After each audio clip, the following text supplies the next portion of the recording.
Claude Debussy. Solo con mencionar su nombre casi podemos escuchar esas melodías etéreas, esa música que parece flotar, que no tiene peso.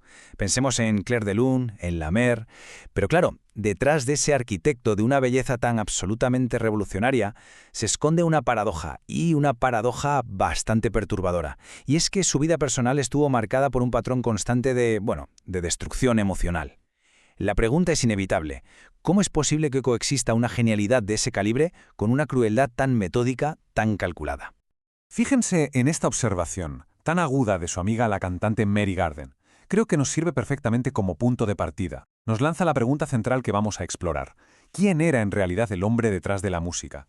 ¿Es que su capacidad para amar estaba, completamente eclipsada, devorada por su propio genio?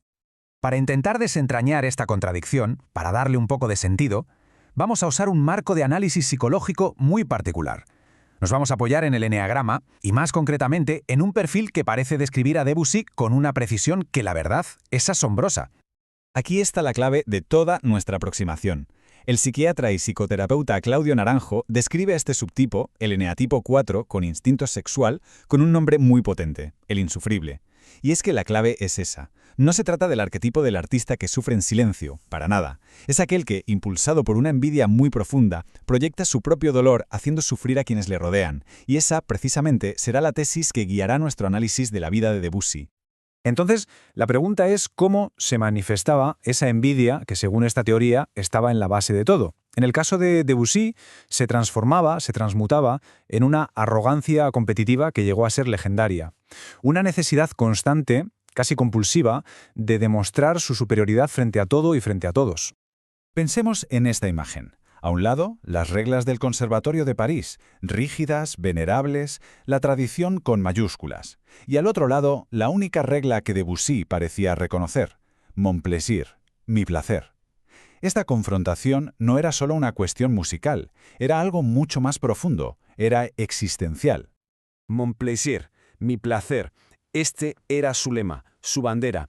Y no hay que verlo como una simple rebeldía de juventud, no. Era toda una declaración de principios de alguien que se sentía fundamental, esencialmente distinto a los demás.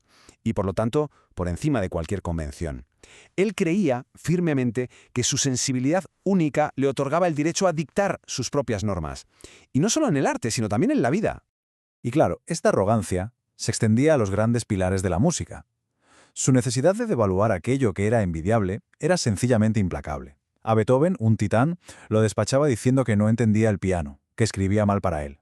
A Wagner, cuya influencia inicial él mismo había admitido, lo reducía a un final, a un bello atardecer, pero no a un principio, no a un amanecer. Este acto de cortar cabezas, como lo describe Naranjo, es un rasgo central de este subtipo. Para poder sentirse superior, primero necesita derribar a los ídolos. Pero la evidencia más contundente de esta estructura de carácter no la vamos a encontrar en sus críticas musicales, por afiladas que fueran.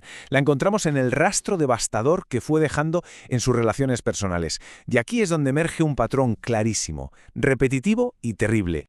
El ciclo es casi un guión que se repite una y otra vez. Comienza con una idealización febril, intensísima, donde la pareja es elevada a un pedestal casi mítico. A esto le sigue, inevitablemente, una desvalorización progresiva, a medida que la realidad, la imperfección de la persona, se va haciendo visible. Esto deriva en una irritación creciente, constante, y culmina siempre en un abandono de una crueldad que llega a ser impactante. El caso de Gabrielle Gaby Dupont es un ejemplo temprano y verdaderamente trágico de este patrón. Ella lo mantuvo económicamente durante sus años más difíciles, los años de bohemia. Pero cuando él se comprometió con otra mujer, Gaby, desesperada, intentó suicidarse. ¿Cuál fue la reacción de Debussy? Una indiferencia total y absoluta. La abandonó, herida y rota, para empezar inmediatamente una relación con una amiga de ella. El patrón ya estaba perfectamente establecido. Pasemos ahora al caso más conocido, el más infame, el de Rosalie Lily Texier. Aquí la fase de idealización fue de una intensidad arrolladora. Él la veía como un ser mítico, la describía como un personaje de una vieja leyenda, y para asegurarse de poseer a ese ideal, no dudó en recurrir a la manipulación más extrema, amenazando con quitarse la vida si ella no aceptaba casarse con él. Pero ese ideal, como era de esperar, no tardó en derrumbarse. A los 5 años de matrimonio, esa mujer que había sido una leyenda se convirtió en una fuente de irritación constante para él. Debussy se quejaba de sus supuestas limitaciones intelectuales, de su falta de sensibilidad. La crueldad de sus observaciones es reveladora. Decía que su risa le crispaba los nervios y notaba con un disgusto explícito que estaba envejeciendo prematuramente. El objeto de su adoración se había vuelto a sus ojos casi repugnante. Y así llegamos al abandono. Y no fue una separación pactada, fue una huida en toda regla. Mientras Lili estaba visitando a su familia, Debussy se escapó con Emma Bardak, una mujer casada, sofisticada, rica, es decir, todo lo que Lili, a sus ojos, ya no era. La noticia del fin de su matrimonio le llegó a Lili como un golpe, a través de una fría y distante carta. Hay que entender el contexto emocional de aquel momento. Era de una tensión insoportable. Lili no era una persona estable. Desesperada ante el creciente distanciamiento de Debussy, le había amenazado con quitarse la vida en múltiples ocasiones en los meses previos. Es decir, él conocía perfectamente su fragilidad psicológica. Y la amenaza, finalmente, se cumplió. El 14 de noviembre de 1904, solo 5 días antes de su 5º aniversario de boda, Lili fue a la céntrica Place de la Concorde, en París, y se disparó en el pecho. Sobrevivió casi de milagro, pero la bala nunca pudo ser extraída. Permaneció alojada en sus vértebras como un recordatorio físico y constante del dolor durante los 28 años que aún le quedaban de vida. Y es aquí donde el carácter de Debussy se revela en toda su crudeza. Su reacción fue puramente pragmática, casi empresarial. Primero, se aseguró de que ella no moriría, para evitar así un escándalo mayor que le salpicara. Una vez que tuvo confirmado que sobreviviría, la abandonó por segunda vez, de forma definitiva. Nunca fue a visitarla a la clínica, jamás pagó un céntimo de sus facturas médicas. Sencillamente, la borró de su vida como si nunca hubiera existido. Uno podría pensar que un hombre capaz de semejante frialdad es porque carece de intensidad emocional, pero la gran paradoja es que esa misma intensidad sí que existía. Lo que pasa es que se canalizaba de una forma muy diferente en su arte, y es fascinante ver cómo se construye esto. El contraste es, de verdad, asombroso. En esos mismos meses en que se desarrollaba este drama personal, mientras la sociedad parisina le daba la espalda por su comportamiento y Lili luchaba por su vida, Debussy estaba completamente inmerso en un proceso creativo febril, casi ajeno a todo. Estaba componiendo La Mer, una de las obras orquestales más evocadoras, más sublimes que se han escrito jamás.